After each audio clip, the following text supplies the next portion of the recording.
Привет! Для начала освежим в памяти такие моменты. Oppo и OnePlus – дочерние компании корпорации BBK, и OnePlus, в свою очередь, дочерняя компания самой Oppo. И вот у нас два телефона. OnePlus 8 Pro, который мы, наверное, уже изучили практически вдоль и поперек, и неизведанная птичка Oppo Find X2 Pro. И вот, судя по иерархии, можно предположить, что X2 Pro будет немного технически более прокачан в свою визави, но, как оказалось, не совсем. Что интересно, Oppo продает свой телефон в России, но только младшую версию Find X2. Прошку у нас не достать. Вообще на 90% это просто два брата-акробата. У них очень много общего и совсем щепотка отличий. Но самое главное, сегодня мы сделаем вывод, стоит ли вообще брать и рассматривать Oppo Find X2 Pro или лучше взять 8 Pro от OnePlus, с учетом того, что оба телефона официально у нас, по крайней мере в России, не продаются. Оба телефона являются представителями сегмента, типа премиум, и вот если мериться причиндалами, у Oppo причиндал побольше. Во-первых, материалы.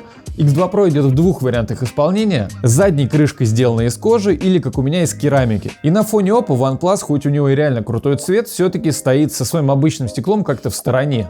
Удивительно, но в руках держать приятнее как раз X2 Pro. У него боковая грань сделана немного толще, поэтому хват как бы удобнее. И вот это ощущение типа премиум, если между Mi 10 Pro и OnePlus лидировал, тут лидирует Oppo. Именно вот по тактильным ощущениям. И это при том, что стоимость телефонов, можно сказать, одинаковая. Версия на 12256 гигабайт стоит и там плюс-минус 850 баксов. И если посмотреть на ближайших конкурентов по цене, к примеру, на E-каталоге, S20 Ultra, Huawei P40 Pro, везде идет просто скучное стекло, то есть тут Oppo прям нехило так выделяется своей керамикой и кожей, хотя керамика по ощущениям такая же, как стекло, а кожа может со временем превратиться в нечто непрезентабельное. Что касается элементов управления, 95% сходство. Кнопки громкости, включения, все расположено так же, как у OnePlus. Единственное, у Oppo нет фирменного переключателя вот этого вибро-режима. Вот 2 недели я хожу уже с OnePlus как основной телефон, реально удобная штука.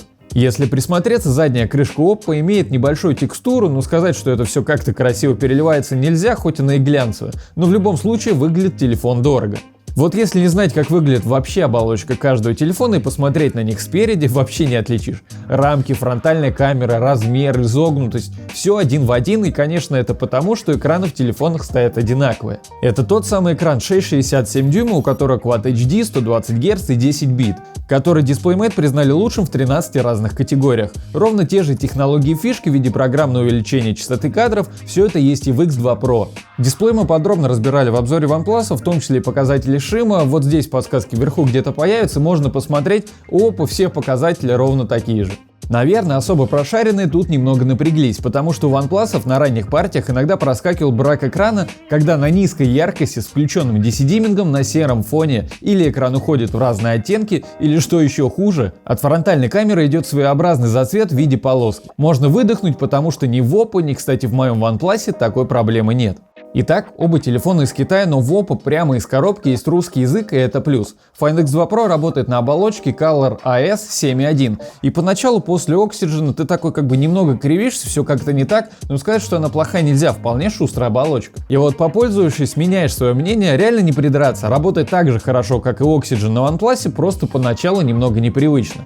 Но первый момент, Play Market из коробки не стоит. Его нужно доустановить ручонками, что в общем-то легко, просто скачиваешь АПК из интернета и все работает. Второй момент, хоть из коробки уже идет русский язык, в телефоне все равно остается куча каких-то китайских приложений, но они легко удаляются. Третий момент, иногда все-таки попадаются китайские иероглифы, к примеру, при загрузке новой прошивки. Четвертый момент, в настройках всегда будет маячить облако HateUp, которое, во-первых, в наших краях не особо актуально, во-вторых, ты им даже попользоваться не сможешь, потому что регистрацию по номеру телефона ты не можешь пройти банально из-за того, что единственный код страны, который можно указать, это плюс 86, то бишь Китай. OnePlus из коробки идет на Hydrogen OS, который вообще на английском, китайском, но перепрошивает за 5 минут и все нормально. И Play Market, и иероглифов нет, и все работает. По начинке абсолютно паритет. 865 Snap, оперативная память LPDDR5, встроенная UFS 3.0. Правда, Oppo предлагает сразу или 12256, или 12512, в OnePlus 8128 и 12256. Слот под сим-карты при этом только на 2 сим, так что лучше сразу рассматривать версию минимум на 256 гигабайт. Цифры по памяти и там одинаковые, но Find X2 Pro однозначно лучше проработали вопрос с охлаждением. Даже через 2 часа под нагрузкой максимум у него было 44 градуса, что прям немного. В OnePlus максимум разогревается до 46, при этом через 20 минут нагрузки у него выскакивает ошибка, принудительно гасится яркость экрана, и, в общем-то, это плохо. Что касается игр, возьмем одну, как обычно, одну из самых требовательных, Shadow Gun Legends. Ультра настройки, оба телефона, кстати, при частоте обновления экрана 120 Гц, 120 FPS в играх в принципе не поддерживают. Так вот, Shadow Gun Legends, как обычно на ультра, вообще у OnePlus есть с этим некие проблемы, то есть тот же Mi 10 Pro эту игру вообще спокойно переваривает, в OnePlus уже с просадками, а Oppo вообще просто скатился в жопу с просадками аж до 28 FPS, и это немного странно, при том факте, что он почти не греется. И даже если запустить в игровом режиме, тоже ничего вообще не меняется. Наверное, самый актуальный вопрос, по крайней мере для России, что с NFC. На OnePlus мы знаем, там все нормально, но китайские телефоны, у которых как бы из коробки нет Play Market, с этим вопросом иногда часто пролетают. Так вот, NFC работает, причем и Visa, и MasterCard тут без вопросов. Вибромоторчики субъективно прям одинаковые, очень похожие. Стерео как будто показалось немного громче на X2 Pro. Давайте послушаем, лучше в наушниках, но разницу скорее всего не заметим.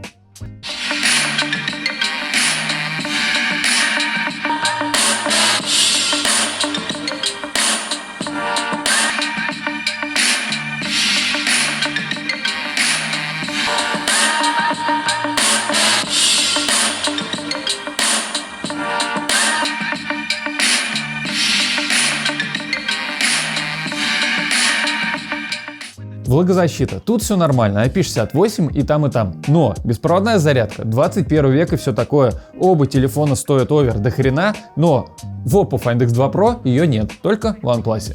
По аккумуляторам Oppo Find X2 Pro тоже немного уступает. 4260 мАч против 4510. Разница небольшая, но корреляция соблюдается. 30 минут шадоугана на максимальной яркости съела 13% на OnePlus и 16% на Oppo. В обычной эксплуатации так и получается. Oppo немного процентов на 5-10 садится быстрее.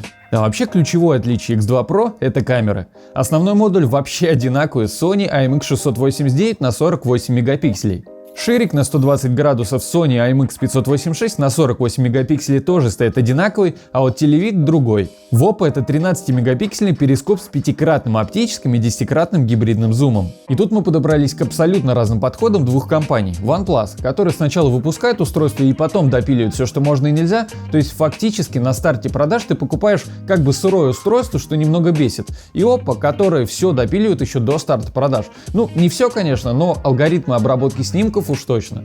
Что днем, что ночью Oppo снимает на голову лучше OnePlus. Во-первых, детализация. Почти везде снимки на X2 Pro более четкие. Во-вторых, скинтон, если людей снимать, тоже больше похож на правду у Oppo. Честно, портреты не очень понравились ни там, и выделили меня хреново с артефактами, но OnePlus, конечно, в разы хуже. Он и шумит как не в себя, так еще иногда конкретно затемняет картинку. Поэтому и динамический диапазон именно в портретах тоже лучше на Oppo.